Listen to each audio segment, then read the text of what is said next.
So I'm probably going to ruffle some feathers here, but the Bible is not the Word of God. The Bible contains the Word of God, but the Word of God predates the Bible. It predates the Jewish scriptures. The Word of God existed before time itself existed. So what is the Word of God?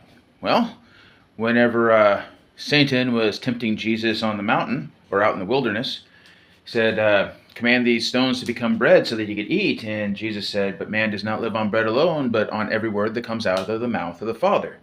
So in other words, it's what God speaks. How did God create the universe? He spoke it into existence. When John was describing who Jesus was, he said that Jesus is the Word of God.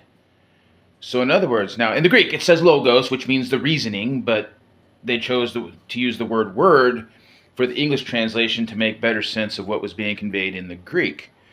So as we can see here, the Bible is not the Word of God.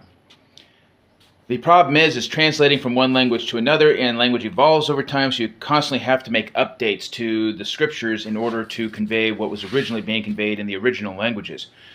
This is why it's a good idea to go back to the original languages and study the original languages to try and understand what was actually being conveyed and not just rely on some English translation or Spanish translation or Japanese translation or whatever language it's been translated into. But in summary, the Word of God is not the Bible. The Bible is not the Word of God. The Bible contains the Word of God. So like when God gives the 10 Commandments, that's the Word of God right there. But whenever we learn about some sin that some person committed in the Bible, that is not the Word of God. That is a recording of history contained within the biblical texts.